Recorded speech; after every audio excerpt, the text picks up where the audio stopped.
Welcome back. Well, so often the service and sacrifice of our veterans can be reduced to statistics and head counts, but one Connecticut man is working to shine a spotlight on the faces and stories behind the uniform. A lot of the veterans will say, you don't want to talk to me. I don't have a story. And I always say to them, everybody has a story. These are the faces of freedom. And Walter Schuppe is the man behind the lens. He didn't serve in the military, but wanted to find a way to honor those who did. You know, I'm trying to give back to them and to show a little gratitude. This is Neil Gleischer.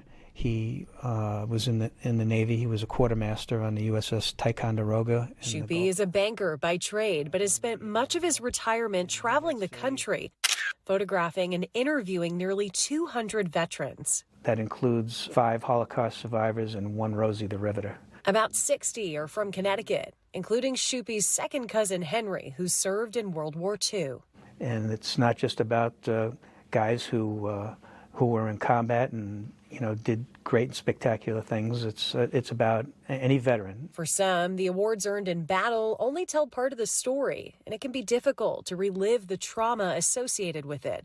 That was the case for a Vietnam vet Schuppe interviewed. The best part about it was when we were done, he said, "You know what? Thanks for pushing me. I haven't talked about this in years to anybody, and it feels good to finally talk about it."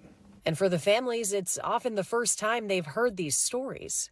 I interviewed one fellow. His name is Brad Freeman. He was the last surviving member of the Band of Brothers. Schuppe said Freeman's daughters used to play with his medals growing up, but never knew about their dad's wartime heroics. I think a lot of people are surprised in the end. And that's part of the magic of Schuppe's mission, preserving and archiving the personal histories of these veterans so their stories live on. I'll get a text or an email or a phone call saying, "Wow, I didn't expect this. What do I owe you?" I said, "You've already paid."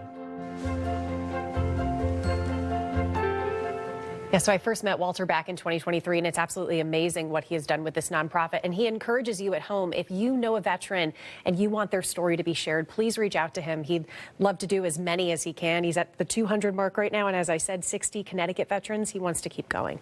And there's so many people that have different stories. It's not just, only people who have, braved and fought on the lines. Sure. My dad is a veteran, and he was a cook in the military. My best friend was a chaplain and, was over in Korea. There's so many different stories, and I'm so glad that you were able to shed some light on that. Yes, service looks different for so many. We appreciate that he was able to honor them, and we will be right back.